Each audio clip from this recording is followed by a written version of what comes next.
So, hi everyone, and thanks for joining us today. This is our last seminar of the year, and it's a pleasure to host Professor John Sader. He is an applied mathematician who has worked across a broad range of fluid mechanics problems. He's also an elected fellow of AFMS, as well as Australian Academy of Science and Australian Mathematical Society. It's a pleasure to have you today, John. I'll pass on to you, and we're looking forward to hearing your talk. Great.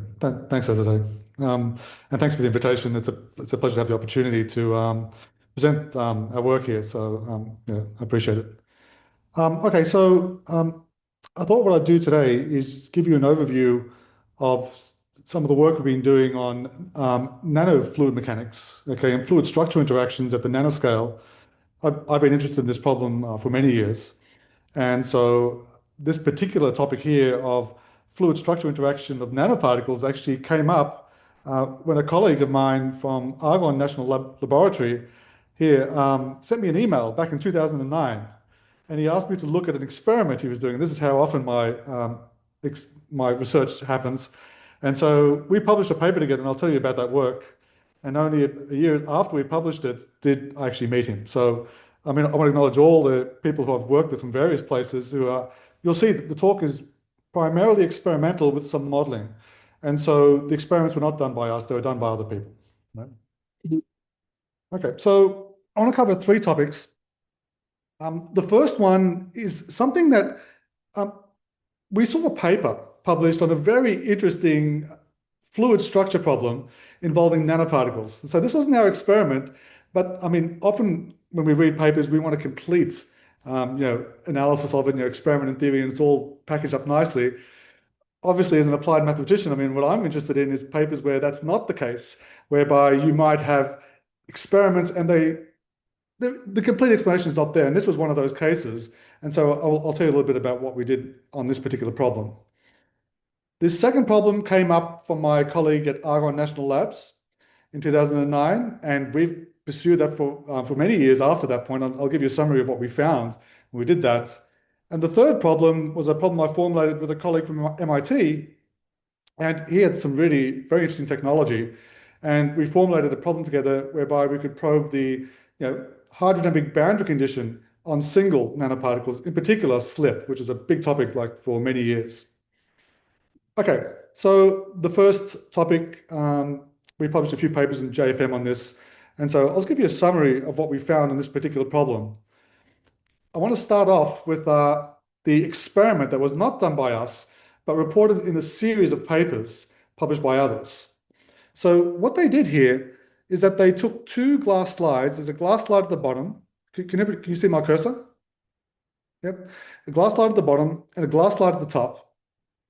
And there's fluid in between, and these are separated by about 200 microns. Okay, so not very large. There's a suspension of, I think it's water and metal nanoparticles, which are grown in solution, right? So what they did in this experiment is that they applied a piezoelectric transducer to the bottom plates, which vibrated up and down at roughly 4 megahertz, and that sets up an acoustic standing wave in the fluid with a pressure node in the middle where the velocity is maximum. And I mean, this problem has been studied for, I think, for a century, all right? And people know that if you put heavy particles in an acoustic standing wave, they get attracted to the pressure node, right? And so these metal particles are attracted to the pressure nodes and they basically get trapped. So this is an acoustic trap. So these particles look something like this. And so this is an electron micrograph of one of these particles. These are synthesized in solution. Half of the particle in this case is rhodium and half the particle is gold. And you can see their ends are slightly different, right? But these are synthesized, right? So they're grown in solution. All right, so very interesting papers, all right? And so what they did next is that they took confocal video microscopy at the pressure node or velocity antinode. So I'll show you, this comes out of their paper. This is not our work. All right, so this is what they observe. So looking down onto the pressure node, and the plates vibrating up and down, and they're looking down onto this pressure node, they observe that these nanoparticles swim. All right? and they're moving. I mean, I think this is real time. They're really moving, all right? And so these are ruthenium gold particles. Okay, and very importantly, ruthenium is roughly half the density of gold, roughly, right? So the question is, what's going on, all right? Let me just go on. So you've seen this before. These were their overriding experimental observations. So looking at one particle, remember, these particles are roughly 2 microns long. One of these particles goes roughly 13 microns a second, which is fast, all right? That's roughly 6 body lengths a second, right? And people normally measure the speed of a swimmer relative to its, body length. So we cannot swim 6 body lengths a second in the swimming pool, right? So these are really moving. They observed, I mean, let's go back here. For the pure gold case, they observed that the concave end leads the motion, right? If they then looked at a rhodium gold bimetallic particle, the concave end also led, but it went double the speed. So now what you're observing is that the light end and the concave end seem to enhance the motion in that direction. Another particle, pure gold, roughly the same, roughly 5 to 6 body lengths a second. But now for another particle, a fourth particle with rhodium on the other side, they observed a change in direction.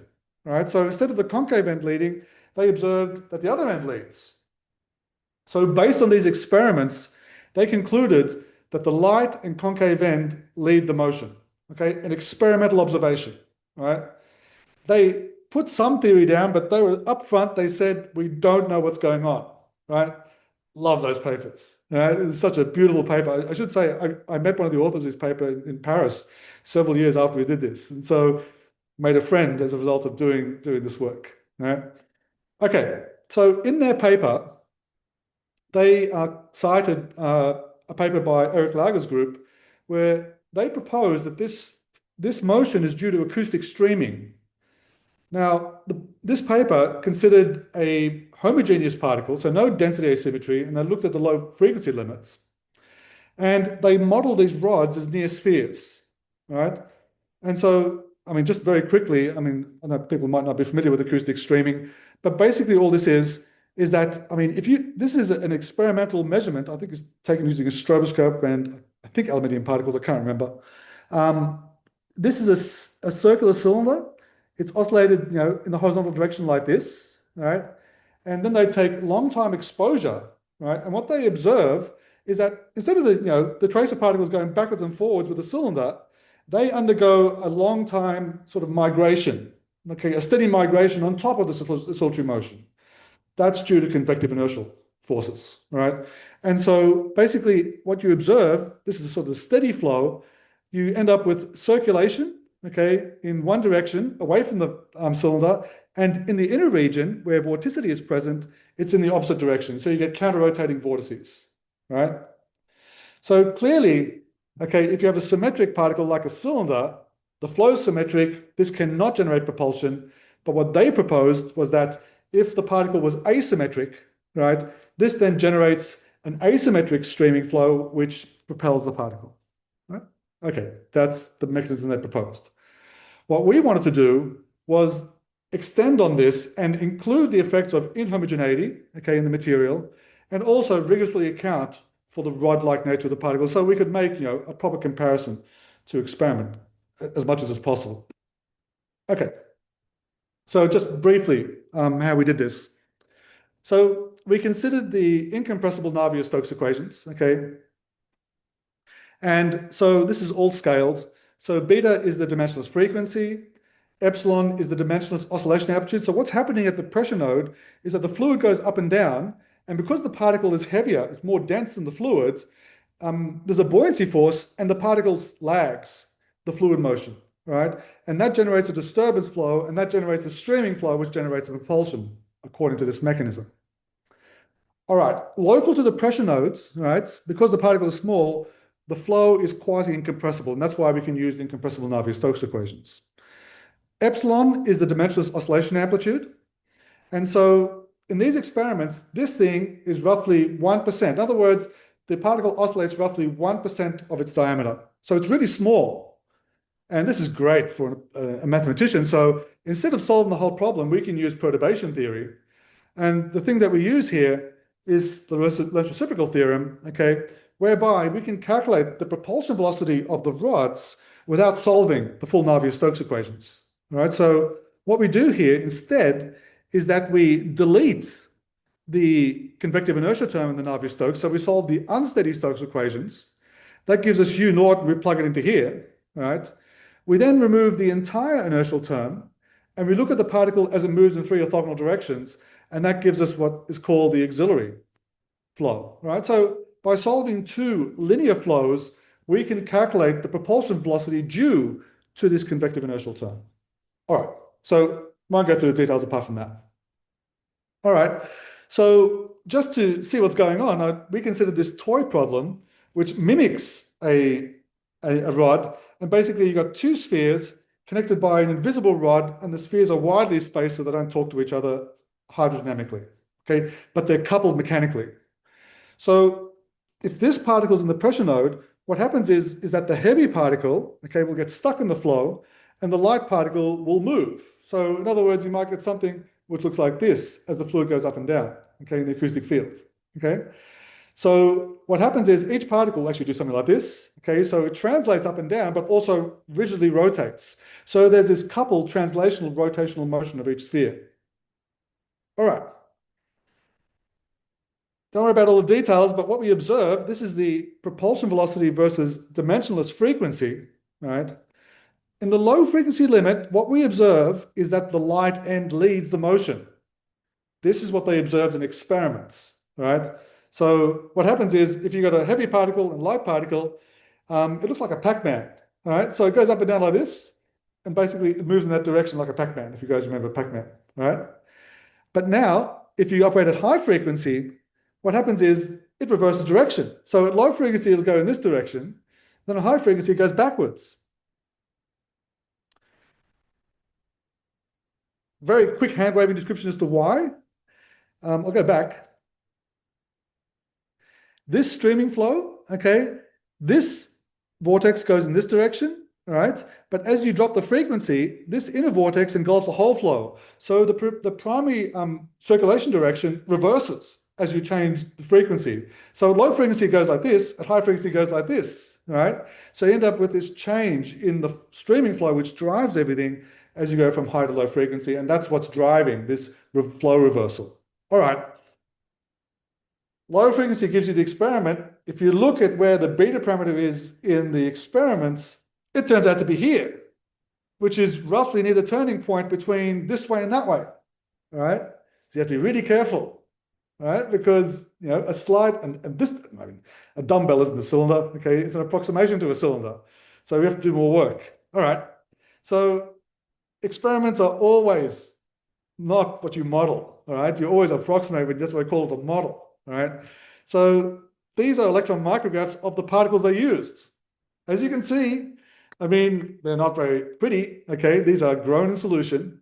And, you know, we said the concave end leads, but I mean, they're all over the place, all right? But, all right, well, let's model this stuff. So the beta for this thing, okay, is roughly 0.5 for these things. This is dimensionless frequency scaled by the diameter of the cylinder, all right? So then what we did, we said, all right, can we understand what's going on in their experiments? So we took a cylinder, which looks like this, is axisymmetric. You have a concave end here, and this is pure gold. And then, so we solved this problem just using COMSOL, because we're doing unsteady Stokes. I mean, this is easy, right? Nowadays, you can basically just open up COMSOL, draw the geometry, push the button, and get the answer. I mean, this is trivial at this point, all right? So we do that, put in the Lorentz reciprocal theorem. The theory says concave end leads, which is identical to experiments. If you increase the concavity, okay, what we observe is that it goes faster, all right? So yes, we can conclude the concave end is leading the motion, right? All right, great, so that's all good. If we now put ruthenium, which is similar density to rhodium, on the other side, all right, what happens is it reverses direction with the light end leading. So now we observe there's a competition between concavity and density, okay? They compete with each other, right? And so therefore, if we increase the concavity, it should go backwards again, right, to the left. And indeed, when we do the calculation, it does exactly that. It reverses, right? So this is exactly what they see in experiments. All right, and I can go further, but I don't have time because I want to cover a few topics. Um, we've published several JFMs on this, but we think we've got a good handle. This flow reversal, okay, as a function of frequency, is yet to be observed in experiment. So if anybody's interested in doing some experiments, I spoke to the guy who did the experiments in the paper. It's difficult to tune the frequency, okay, because using a piezoelectric transducer, it's got a sweet spot for its frequency. You've got to change things. It's difficult, okay. So these are experimental difficulties. Hopefully, somebody will get to it if they haven't got to it already. I don't. Last I looked, people had not done it. So this is a theoretical prediction, which perhaps somebody will observe at some point, right? And add more support or disprove the mechanism of acoustic streaming. Okay, either way. All right, good. I want to switch topics now. So, yeah, I think I'm on time. Okay, so I'll probably slow down a little bit. Now to something completely different. Okay, so in the first part, it was the acoustic field which was driving rigid particles, right? And we observed the motion, the propulsion due to the acoustic field. So this motion here produced motion in the translational direction just due to the disturbance flow. Okay, so there's a transfer of energy there. This is what started when Matthew Pelton from Argonne National Lab sent me an email and he showed me these experiments. Okay, this guy's a very clever physical chemist. They came up with a recipe to grow nanoparticles in solution, okay? And by controlling the chemistry, adding surfactants, whatever they do, which I don't understand, they were able to grow highly monodispersed suspension of bipyramidal nanoparticles. These are roughly 60 nanometers long, right? And if you look at all these, you can see, I mean, very monodispersed, basically the same length and width. I mean, they're really monodispersed. There's also this byproduct here, okay, which is just part of the chemistry. I mean, sometimes it doesn't grow and you create these sort of spheroidal byproducts. All right. So what Matt was doing was that he was using femtosecond laser excitation to excite these particles. It's like getting a hammer and just ringing a bell, just striking the bell, and looking at the ring down of these nanoparticles in solution, right? All right, so this is the experiment.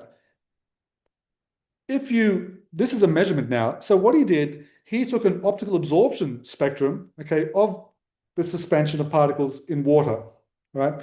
And what he observes, there's two plasmon resonances. This roughly sits in 500-600 nanometers, right? This is what you'd expect for a sphere, right? But from basic electromagnetism, if you take a sphere and you extend it in one direction, okay, this plasmon resonance redshifts. Okay, in other words, it goes to longer wavelength. So basically, if you go from a sphere and you stretch it out and make it bipyramid, this peak, where is it? Here, should redshift, should go in this direction. So this peak here actually corresponds to the bipyramids.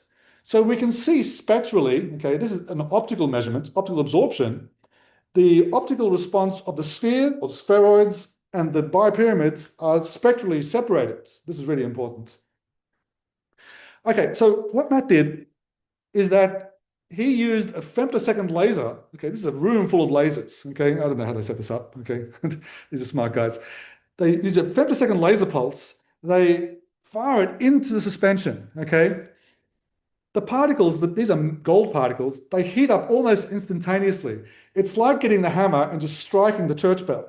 All right, and so if you do that, and we showed 2 decades ago, more than that, is that if you do that on one of these rods, okay, what happens is that they ring and predominantly ring in the longitudinal extensional mode. Okay, so you end up with this rod and it does this predominantly.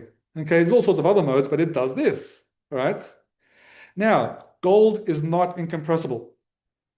The Poisson's ratio of gold is roughly 0.4, 0.43. Right. So as the gold goes backwards and forwards like this, right, the volume also changes in synchrony with this motion.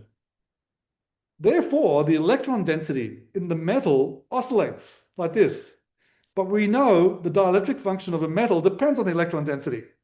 So as the particle goes backwards and forwards like this and oscillates, right, the dielectric function does this, or in other words, this peak here, right, goes backwards and forwards at the resonance frequency of that mode, right? So now what we can do is that we can sit on this side of the peak, right? And as that peak goes backwards and forwards this way, the absorption goes up and down like this. And if you sit on the other side, it goes the other way. Can't do it. You know what I'm talking about. All right. So by just simply sitting right next to this peak, we can measure the resonance properties of these bimetallic particles without worrying about the spheroids. Okay, they do this using a pump probe measurements. So they fire a femtosecond laser, they split it, they put it through a delay line, and then they measure. And these are individual measurements. They do pump probe, pump probe, pump probe.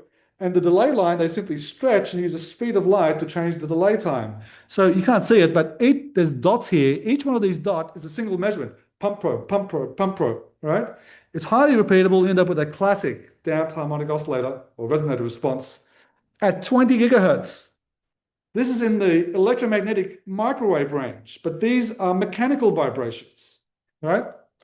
All right, so we published our first paper in 2009, and then I visited Matt in 2012. I said, hey, I think we can do some cool stuff here, all right? And so I asked him, it's great being a theorist. I do all the simple stuff. I mean, I might come up with an idea and then he'd go torture himself in the lab, all right, to get this happen. I asked him to take a suspension of these particles, all right, and exchange the fluids. Have water, and I want you to put glycerol water in there at various concentrations because I want to see what happens, okay? All right, he did it. This is what we found. All right, after he did all that stuff, I analyzed it and so forth. This is the quality factor of the resonance. For those of you who don't know, quality factor is a scaled reciprocal dissipation, right? Energy stored divided by energy dissipated per cycle, all right? So basically, the higher the dissipation, the lower the quality factor. Okay, basically it's a lower quality resonance. Okay, so what we observe, okay, as he exchanged the fluid, which is not simple, but he did it, glycerol water mixtures, as you increase the mass fraction of glycerol, the quality factor drops. In other words, there's more damping. But then what he observes in his experiments is that it plateaus and even rises a little bit. Weird, right? Because we're increasing viscosity is going in this direction. I mean, glycerol is roughly 1,000 times more viscous than water from memory. So what's happening here, as you get up to roughly 60% glycerol, it starts plateauing and increasing. All right. So we did full Navier-Stokes simulations, unsteady Stokes. Okay, so I mean, oscillation amplitudes are tiny. You don't have to worry about convective inertia here. The red dots do exactly as you'd expect. Quality factor drops as you increase viscosity, right? That's not it. But, okay, this is why I asked them to do it. There were measurements done back in the 50s, okay, where they measured the relaxation properties, so-called the viscoelastic properties of simple liquids like water and glycerol water. So I took that data, okay, from 1957, I think it was. I put it into a Maxwell model, okay, for this problem, and I repeated the calculation, and that's what you get in the green dots. It actually picks it up. I did it analytically as well, approximately, just to make sure the numerics were working, and it gives roughly the same answer, right? So what's happening here, as you increase the viscosity of the fluids, the relaxation time, a characteristic relaxation time of the fluid increases, the fluid jams up and starts becoming a solid, an elastic solids, right?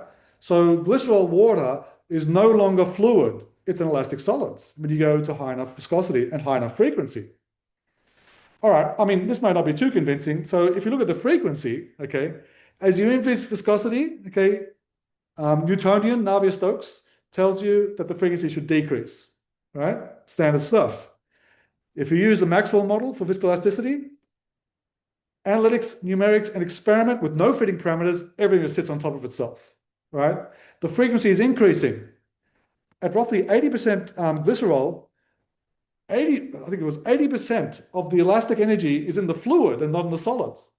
So the system actually behaves fluid-like and solid-like everywhere, right? This has important implications when you think about biology. When you miniaturize even further, and I mean, looking at molecular processes, you're probably in the terahertz regime.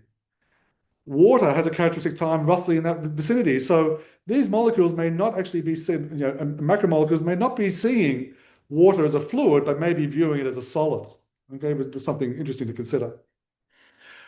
Okay, now, At the time we did that, which is 2013, what we really wanted to do was do a compressible calculation. Okay, and we were confused at the time because if you looked at the literature, there's a whole bunch of different constitutive models for compressible viscoelastic flows. Okay, these are all very reputable journals. Journal of Non-Newtonian Fluid Dynamics. Okay, and we know when you go non-Newtonian, all hell breaks loose. I mean, you can write down whatever you've, I mean, think constraints, anything you like. Okay, so the question is, which one do you choose? So in 2014, this paper came out in a very reputable mechanics journal. Okay, and what this person said was that, well, is the correct model you should use, all right? And basically all he did, he put a spring in series for shear and compression. Okay, so he took the constitutive model for a compressible Newtonian fluid and put two springs in series. All right, so we looked at this and we said, okay, which model should we use? So we came up with three criterion. The first one was that at low frequency, in other words, at low Deborah number, all right, you should recover the Newtonian limits. At high frequency, you should get a linear Hookean solid. And also, I mean, there's a very well-known relationship connecting the mechanical and thermodynamic pressures. It's in Landau and Lifshitz for a single-time relaxation process, and it should match that too. Well, if you look at all these previous constitutive models, okay, none of them satisfy all three criterion except the one that was published in 2014, which basically gives you, this is a deviatoric stress. This is for compressible Newtonian fluid. This is identical to a linear Hookean solid. And that's the relationship from Landau and Lifshitz. So it matches everything. So we wrote a paper that said, use this one. All right? Okay. So we said, okay, let's test it out. All right? We now want to do linear compressible viscoelastic flows. All right? Let's get our nanorods happening. So I spoke to my good friend Greg Harlan at the University of Notre Dame. He's one who pioneered these measurements. I said, Greg, can you do these measurements? We want to look at compressible flows. Okay, remember, the one I did before of rods, this is essentially a shearing motion because the particle's doing this, it's shearing the fluid at the surface. It's quasi-incompressible. That's what we did. Now what we're doing, he put a silver nanowire, roughly 100 nanometers wide, across a trench. He then took his femtosecond laser, basically got a room full of lasers, femtosecond pulse, excited it. This thing now rings like a ring like this, all right? And it radiates sound waves. But these things are super high frequency now. I mean, they're talking about around 100 gigahertz. All right. So we tested out the model that we thought was correct. All right. This is the quality factor, reciprocal dissipation, and this is the change in frequency. Our theory predicts, and this is a high Deborah number flow, that the quality factor should sit at 20 with no fitting parameters at all. Right? The measurement comes in roughly at 25 with a 95% confidence interval. Not bad. I mean, no fluid is actually linear Maxwellian. Okay, there's a spectrum of relaxation times. We're pretty happy with this. If you compare it to Newtonian theory, all right, it misses it completely. It says it's strongly overdamped. So in other words, if you excite with a femtosecond laser, it just basically goes bang and comes back in. Okay, it's overdamped. But what we observe, it goes out and it rings. Okay, substantially, it's strongly underdamped. And basically, this is decent agreement. I mean, within 20%, but we're very happy with that. Okay, and also for the frequency, it's pretty close. Interestingly, roughly the same time, another paper came out which modeled these experiments, okay? I mean, generated interest. And so we thought, but they used a different constitutive model. One of the ones we said you shouldn't use, okay, in our paper. These papers came out at the same time. And so they took a model which did not include compressional relaxation processes. Or in other words, when you go to high Deborah number, it behaves fluid-like, not solid-like. In other words, at high frequency, it is not a solid. If we analyze our experiments I just showed you, okay, look at the frequency change, right, in pure glycerol. This model predicts a frequency change which increases as you increase frequency, right? That doesn't match our experiments. This is 95% confidence interval, the blue band. So we conclude again that that model is not right and you should be using the model I suggested. All right, good. I mean, my group collaborates a lot with a whole bunch of people. We got in contact with Billy Todd from Swinburne. Okay, I guess all of you know Billy. I mean, one of the experts in non-equilibrium molecular dynamics. We collaborated on this and we had a student together. We wanted to see whether those measurements from 57, very clever measurements, were reasonable. So, and whether we could predict that response using molecular dynamics. And it turns out it's not bad. Okay, we published a paper a little while back in Physical Review of Fluids discussing this. Okay, cool. So how much time do I have left? Okay, so that's good. So it's 6:30. Oh, the time it's whatever time it is, half hour in. I'll spend the remainder of this talk talking about the final thing that I want to talk about. I hope I'm not going too fast for you, but I just wanted to cover these three topics. Okay, so to conclude, this is a problem that I formulated with a guy called Scott Manalis at MIT. I've been collaborating with Scott since about, well, 2007. He has a very interesting device, right?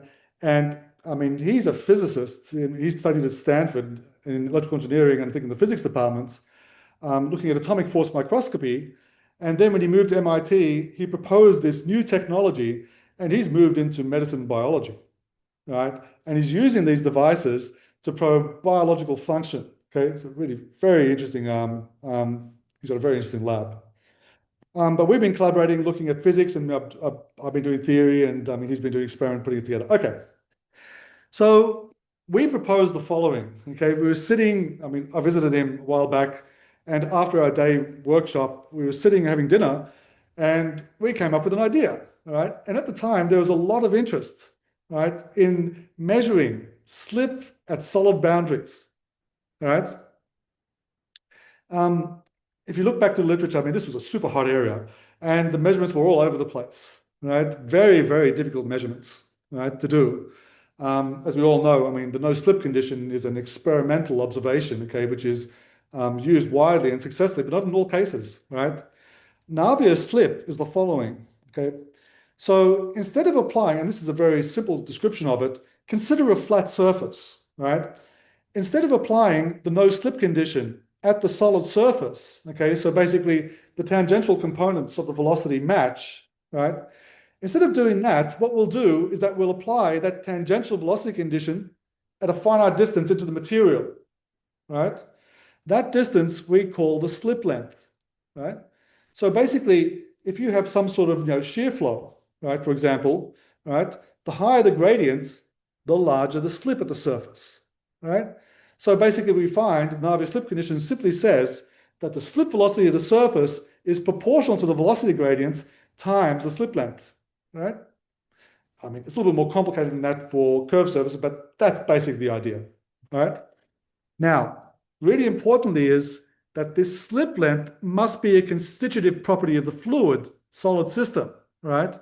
In other words, if you change the size of the object, okay,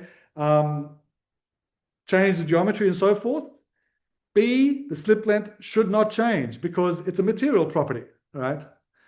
So what we wanted to do was to see whether we could test for this property. In other words, can we measure the slip length, vary the geometry, all right, or the size, and see whether it changes, all right? Difficult measurement, okay? I mean, again, I'll say it again. I mean, it's great being a theorist, right? I just go to the lab to observe, right? These guys spend a lot of time, money, and so I really have to acknowledge all the collaborators I've worked with. I mean, they've spent a lot of time and money and students, I mean, to do all this stuff in collaboration with my group. Okay, so this is Scott's device, very clever. All right, this is a cantilever sensor. It's essentially a ruler, right? And what he does, he uses this to measure mass. So, I mean, if you've got a ruler and you strike it, okay, it vibrates. And you can use this as a sensitive mass balance. So if you're operating, for example, in this room, if you strike it, okay, it resonates at a certain frequency. If you add a mass to it, the inertial mass increases and it vibrates at a slower frequency, right? By comparing those two frequencies and knowing the mass of this, you can measure the added mass, okay? Very simple idea. Extremely effective in vacuum and in air. Scott wants to work in liquid, right? If you put a cantilever like this, problem I looked at many years ago, and you put it on liquid, it's strongly damped, okay? And so therefore, the quality factor is low. It's a poor resonator, okay? not very sensitive. Scott had an ingenious idea. It's all good ideas. They're simple. He said, instead of putting the cantilever in the fluids, all right, what he's going to do instead, he's going to put the fluid in the cantilever and evacuate the space on the outside. All right, let me show you. This is his schematic from his lab. All right, so there's the cantilever. This is roughly 200 microns long. And there's a microfluidic channel buried in the interior. All right. So what he does, he puts microfluidic pumps on either side. He takes a particle, and it could be a cell or something, and he puts it into here, and then he flows it along here, and it goes around the other end, and it goes out. And as it goes through, it increases the inertial mass of the resonator, the frequency decreases. And he can measure that in real time using closed loop circuitry, right? So now what he can do, this is a very high Q resonator, right? About 15,000. Okay, so it rings forever, right?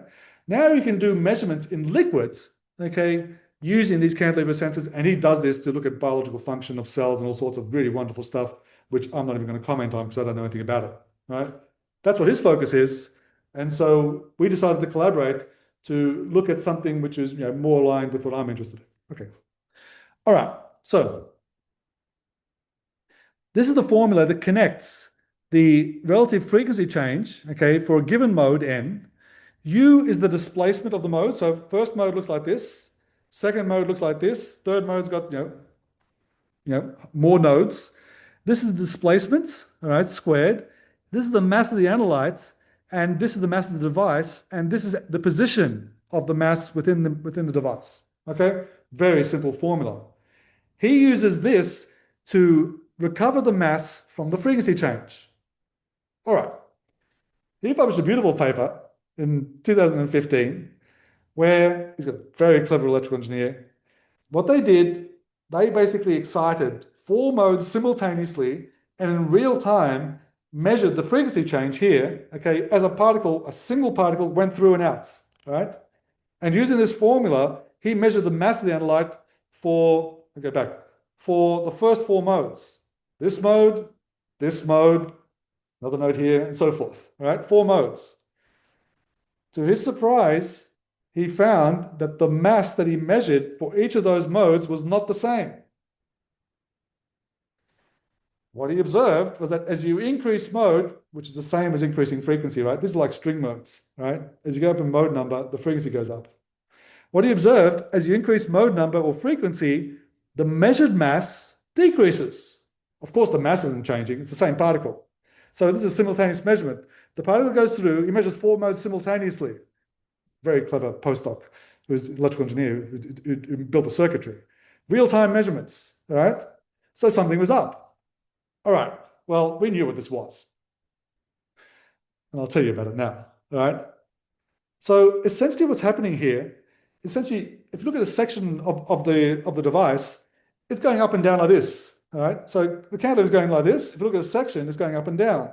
If you put a particle in there, all right, and you're operating at the lowest mode, that's low frequency, you can imagine it tracks, okay? Remember, there's viscous forces which are holding it in place. But if you go to a higher mode, that's high frequency, you can imagine, inertia becomes more important. Now, basically what happens is due to buoyancy forces, it might not track exactly. And so you end up with a disturbance flow. And as you go up higher in frequency, that disturbance can get larger. Or in other words, you get a systematic error as basically the particle starts moving relative to the fluids, right? As you go up in mode number or frequency. Well, this is great. This is if you like, an undergraduate's homework problem, right? And so we did it, right? I asked my PhD student at the time, Jesse Collis, to do the calculation. He did it, right? And so basically, and he incorporated slip, right? And so now what we've got a model, okay, which can predict the frequency of each of these modes, okay, which has got the slip length built into it, right? And so now what we can do, we can take that model, analyze those measurements, okay, on individual particles, individual nanoparticles, and measure the slip length and address the question, does the slip length depend on particle size? So now we're going to do single particle measurements, right? Measuring, I think we use 5 modes, right? And extract the slip length, right? It's all because of Scott's very clever design and have some brilliant electrical engineers who designed this beautiful circuitry. All right, we did that. These are experimental results. We took a single gold nanoparticle, 125 nanometers in radius. We did hundreds of measurements. So what he did, okay, I didn't do anything. I just got the data. The particle went in and out, hundreds of times, backwards and forwards, repeat on a single particle, right? There's hundreds of measurements here. You can see in the histograms, right? We then took that data and we fitted it to our model. We know what the density of gold is, okay? So basically, we extracted the radius and slip length from our model, right? Interpreting the experiments. Look at this. These are normally 125 nanometer radius. We end up roughly with a Gaussian, as you might expect, and the mean is roughly at 125. Great, we're excited with that. So the experiment's working. But then we looked at the slip length, okay, and I mean, Jesse showed me this after he analyzed it. He came in depressed. He said to me, John, we've got these guys to do these measurements. I mean, they've been killing it themselves, all right? And look at this. For some of the measurements, we get, minus 10 nanometers, and for the other ones, we get 50, all right? It's all over the place. It's useless. I said, come down, all right? Okay, let's go away and think about it. Maybe we can do something, all right? I mean, always with experimental collaborations, you go backwards and forwards. I mean, it's very rarely to go one way and then that's all over. So we thought about it a while. We thought, hang on a second. Maybe we can do some statistics here, okay, develop some mathematical statistics, and address the following question. If we just take the means of these histograms, do they give the true radius and slip length, right? Let's just do it naively. Does that happen? All right. So I asked Jesse to go away and develop theory, right? This was not simple. So what he did, he took a paper that Barry Hughes and I don't know if you guys know Barry, but Barry and I worked together for many years in the maths department of Melbourne Uni. We wrote a paper in 2012 where we looked at the power spectral density, okay, of noise processes in atomic force microscopy. And so what he did, he took that theory, right, and he modified it and asked the question, what does noise, all right, because I remember he's measuring frequency here, okay, of each mode. What does frequency noise do to the histograms and to the measurement? Are the means biased estimators or not? Well, this is a Monte Carlo simulation. This is a simulation. This is the mean slip length as a function of the frequency noise in our measurements. And his theory says, right, that as you increase the frequency noise, the mean, the true slip length, okay, the mean overestimates the true slip length, and that's the red line. He also did Monte Carlo simulations, okay, so numerical experiments, and he finds that that overlaps with the theory. So in other words, what Jesse developed was, we've now got a theory whereby you can take the mean of that skewed histogram, right? And if you know what the frequency noise is, which we can always measure, you can go to this curve and you can extract the true slip length. So in other words, you can unbias this bias estimator, right? So this was no problem, this skewed histogram, okay? We can just take the mean and off you go. And when we do Monte Carlo simulations incorporating noise, we get the same shape. So we know everything's consistent. All right, great. This is a long story cut short. This took several years, all right, as you can imagine, all right? And then I gave a talk at Oxford. Okay, we're very happy with these results. And it's all working great. And very astute collaborator of mine at Trinity College Dublin, he puts up his hand, he goes, are the nanoparticles really spheres? And remember, this is after several years of investigation, all right? All right. Well, I go, yeah, sure, they're spheres. Okay, famous, all right, famous last words. And so got back to Melbourne. We contacted our collaborator, Scott at MIT. Can you take TEM images of this thing? All right. Spheres. This is the mathematician's sphere, apparently. All right. Remember what we're trying to do? We're trying to measure slip length. Okay. And so if we've got some non-sphericity, all right, this could destroy the whole measurements. All right. Again, depression set in. We're going to spend several years doing this stuff all for nothing. Oh, hold on a second. All right. So Jesse, let's just calm down a little bit. Let's see what we can do here. Okay. So we went back to the theory. Okay. After the experiments, and Jesse brought this paper to me. He said, all right, there's this, I mean, everybody knows this paper. This is a really wonderful paper by Howard Stone's group. and Wendy Zhang, whereby they looked at the forces acting on near-spheres, okay, using perturbation theory, okay, and what they found was that the force acting on a translating sphere is given by Stokes' usual expression for, this is unsteady Stokes, okay, this is from 1850 or whatever it was, and there's a correction due to non-sphericity. But what turns out is that because these particles that we're doing are going backwards and forwards many times, hundreds of times, we've got no control over the orientation, right? If you take the ensemble average of that, it's zero. And we did the proper statistics, and for the number of measurements we did, this has no effect. Or in other words, to leading order, non-sphericity is irrelevant. Okay, so, well, we have to go to next order, right? I mean, because this says nothing, right? So we went to next order. So Alex Nine, you can see is in the audience, and Jesse, they put their heads together. I mean, of course, I did nothing. I just basically sat around and watched these guys do it. They went to next order. I mean, you need some smart students to, in your lab, otherwise you can't do anything. This was diabolical, all right? They did it, and there's a snapshot of the theory. We published it last year, all right? Nice thing is they put it in Mathematica code, so if you want to implement this stuff, you can just specify the geometry, push a button, and it comes out. Okay, great. So taking this theory, we can now estimate what is the bias in the particles we're using due to non-sphericity. When you do that, you end up with a slip length, which is a negative slip length bias. In other words, non-sphericity cannot account for a positive slip length, which is what we're looking for, right? So if we do extract positive slip length, we're in good shape. And if it's much larger than this, we don't have to even worry about this, okay? So even though they're non-spherical, the measurement is benign to that non-sphericity. Okay, going to finish up soon. So this is all the measurements that Scott's lab did and the analysis that we did. All right, so these are a range of different gold nanoparticle radii. At very small radii, okay, remember the mass goes as r cubed.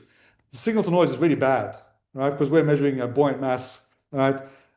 We throw that away. Signal to noise is not sufficient for us to get a meaningful measurement, so we throw that away. At larger radii, basically what happens is you get wall effects, and we did some simulations here, and it turns out wall effects will decrease the slip length, and you can see it here. See how this is actually slightly less than these measured slip lengths? So we threw them away as well, okay, because we believe they're biased, okay? So we then analyzed the measurements in this regime here. All right, that's the final data set.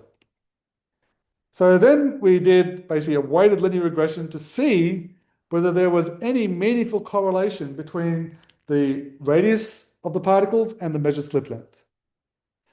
Turns out the p-value is large, so there is no evidence that a linear variation is needed, okay? I mean, you can go further.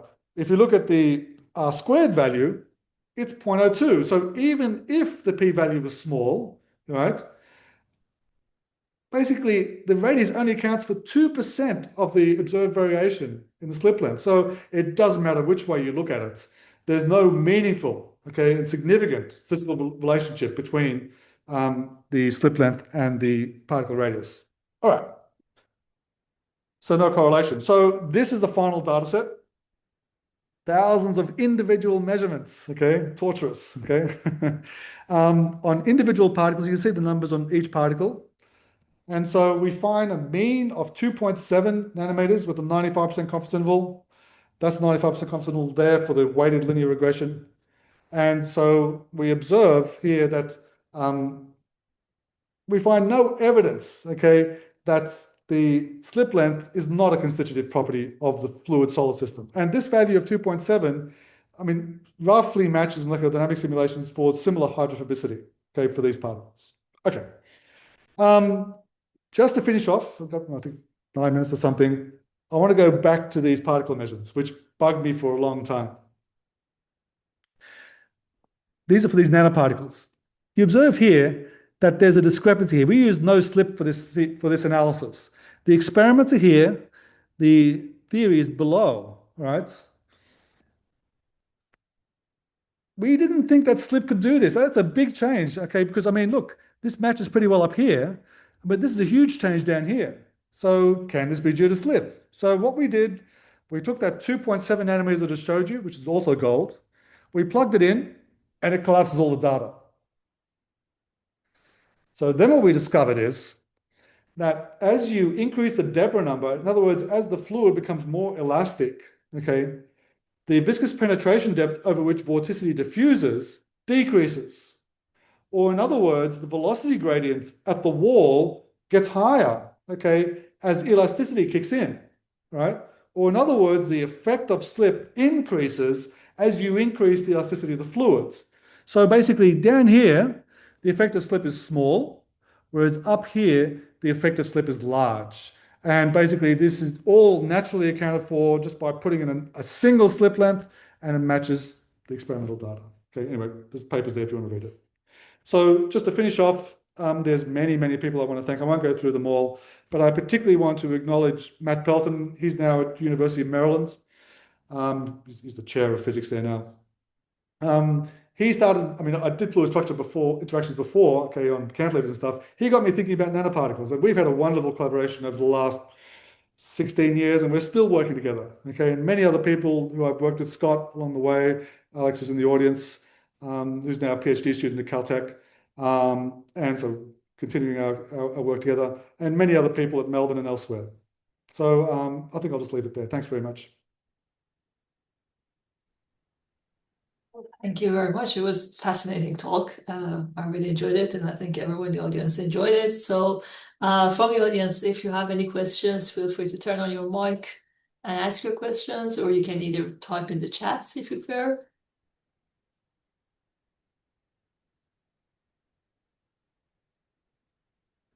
I may ask something while we wait for others, and it may be an absurd question, but what is the main reasoning behind the non-normal distribution that was found in the measurements?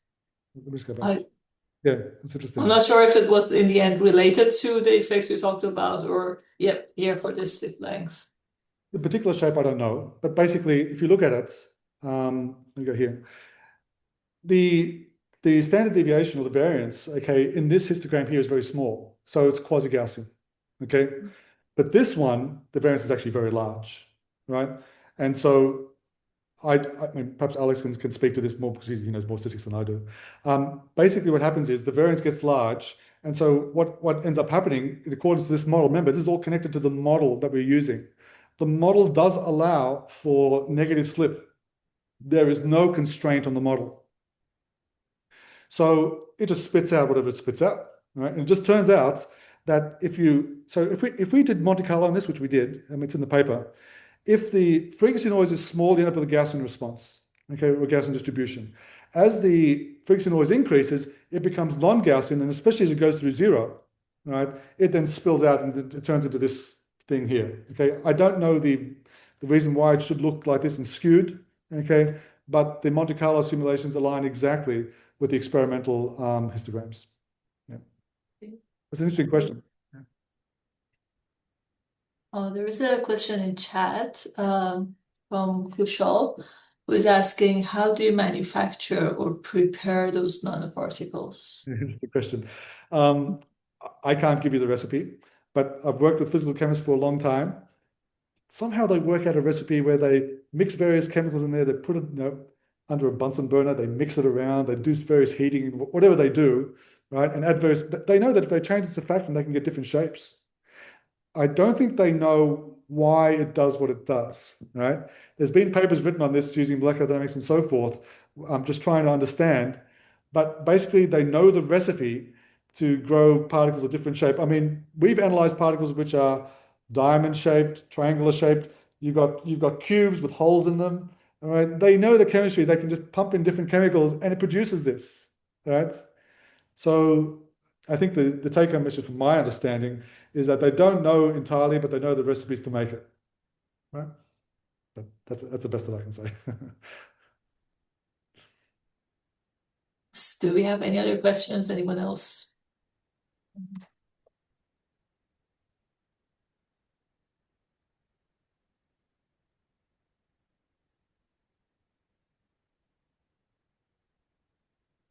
There is another one in the chat. Can you talk about the role of gravity? So I saw the question. Um, okay. in these experiments, because the particles are so small, okay, the measurements are so tiny, gravity has no real effects, okay, no measurable effects. It's always there, right? But it does not affect the measurements. It's just too small, okay? I mean, that's basically what let's do it. We don't need to consider gravity in these nanoscale measurements. Okay, thank you. Any other questions, anyone? John, Jimmy? yeah, John, wonderful talk actually. The question is about the slip length. You said slip length is a property of the material. Like you have gold, or It's did I get it wrong? no, it's a property of the material fluid system, Yeah, including yeah, whatever's at the surface. yeah. So let's say if I have gold and water glycerol, I have pretty 2.7 nanometers or something.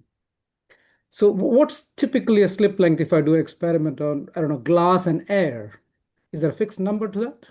So my understanding is that people have done molecular dynamics where they connect the slip length to the hydrophobicity of the fluid. I think what's his name? David Wang from University of Adelaide published a paper. I forgot when it was. I think it's in PRL, where because he's a molecular dynamicist, and he looked at the correlation between the slip length and the hydrophobicity. So it varies, right?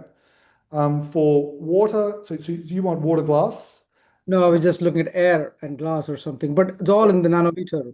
Right. It's So, a so fixed the number. gases are different. I can speak to gases as well, but Right. for water glass, I think it's Yeah. pretty hydrophobic, right? So slip length is going to be relatively small, and so as you increase the hydrophobicity, the slip length increases. For gases, the slip length is set by the mean free path of the gas. Okay, there is some variability depending on the gas surface interaction, like whether it's diffuse or quasi-specular. So as you become more specular, the slip length grows, but it's different, all right?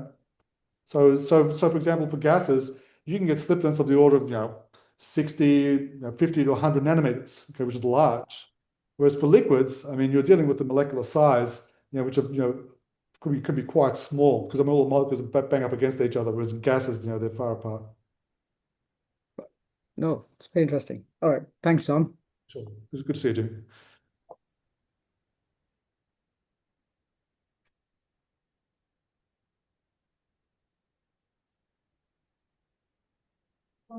Another question in the chat from Kushal is asking, I have some out of context question, how to learn to conduct an in-depth analysis on any physical problem. I attend many seminars, but I still get stuck on primary observations. I guess it's more general advice, right? General advice, as you saw in the third part of my presentation, get a hook on the problem somewhere, okay? If you want to, suppose you observe a phenomenon, this is what I do. If I'm sure everybody does this, if you observe something in nature and you don't understand it, try and understand a little bit of that. Try and find something which you can hook onto, all right? Which gives you something to bite onto so you can pull on it and you can start understanding just that little piece, okay? Even just that little piece is good, all right? And then from there, see whether you can expand and understand more of it and just try and systematically go through and see how far you get. I mean, I've studied problems in the past where we wanted to study something in its entirety. We never got there. We pulled on a little bit of it and we understood that. And that was pretty interesting in itself. So always start at the bottom, start simple, just find something that you can latch onto. Okay, because I mean, a lot of physical phenomena are very complicated. You want to find something which connects with you, which you can connect with your background, and see where that takes you. That's my advice. And there's always an iterative process. I mean, rarely, right, do you do it once and you got the answer. It goes backwards and forwards, especially when we're doing like these sort of theory and experimental collaborations. I mean, it's the interaction which is the fun part, and it's not knowing and basically seeing where you're going, and something comes up, oh, it doesn't work. Try something else. You might be on the wrong path, and just be flexible. Don't fall in love with your ideas. Your ideas could be wrong, and so basically the experiment, if they're done properly, will tell you whether your ideas are useful or not. Yeah, that's my advice. Thank you so much. If you don't have any other questions from audience, I guess we'll thank you for the very interesting talk and end the seminar here. Oops, there is another question. I will just add that one. So that's from Noman, who is asking, is the slip length a function of non-Newtonian behavior as well? would we expect the slip length values for Newtonian fluids to be higher? That's a super interesting question. And I'm not just saying that. In the very last slide I showed you, in that paper that I referenced, just go back to the YouTube. We assumed the same slip length as you increase the Deborah number. In other words, as it went from Newtonian into non-Newtonian. It worked in those particular, there's a whole range, we analyzed a whole range of experiments. Whether it should, I don't know, right? But it turns out that it does, right? For the experiments that we analyze, that's a really interesting, I don't know if somebody's addressed it, right? That's an interesting research question. You'd have to look, right? Great question. That's, have a look at that paper, all right? We assumed and it matched. That's all I can say. Doesn't mean it's right.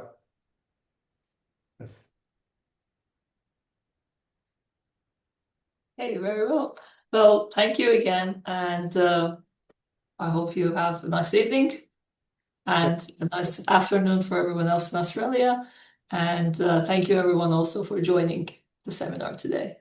Thanks very much.